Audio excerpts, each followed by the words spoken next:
Hello Class 1 and welcome to your fourth history lesson. Today we are going to find out how we know about the Great Fire of London.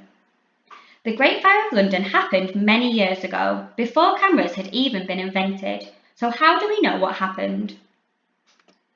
Samuel Pepys was an eyewitness. Can you remember what an eyewitness is? An eyewitness is a person who has seen something happen and can give a first-hand description of it. Can you remember when the spaceship crashed into our classroom? We interviewed an eyewitness who had watched the crash happen. They were able to give us information about something which we had not seen. Samuel Pepys' diary is a reliable source of information about what happened. Let's find out what he wrote. Sunday, the 2nd of September, 1666. Jane called us up at about 3 in the morning to tell us of a great fire in the city. She told me that 300 houses had been burnt down by the fire and that it was now burning down all of Fish Street by London Bridge. So I got ready and walked to the tower. There I saw the houses at that end of the bridge all on fire. The lieutenant of the tower told me that the fire had begun in the bakers on Pudding Lane. I went down to the waterside and got a boat through the bridge. There I saw a terrible fire. Everyone was trying to remove their goods. Poor people were staying in their houses as long as they could until the very fire touched them. Then they jumped into boats to cross the river. I told the King and the Duke of York what I had seen.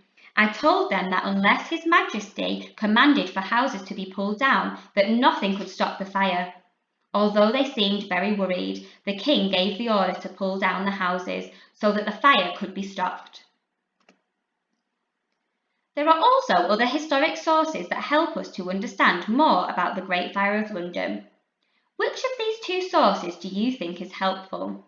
Source A is a detailed drawing of the London skyline before and after the Great Fire. Source B is a portrait of King Charles II. Source A is helpful because it shows us how many buildings and houses were destroyed in the fire. Source B is not helpful because it does not give us any information about the Great Fire of London. Today, you are going to be history detectives and decide which historic sources will help you to find out more about the Great Fire of London. Pause the video while you cut out the historic sources in your workpack. Let's look through the sources together.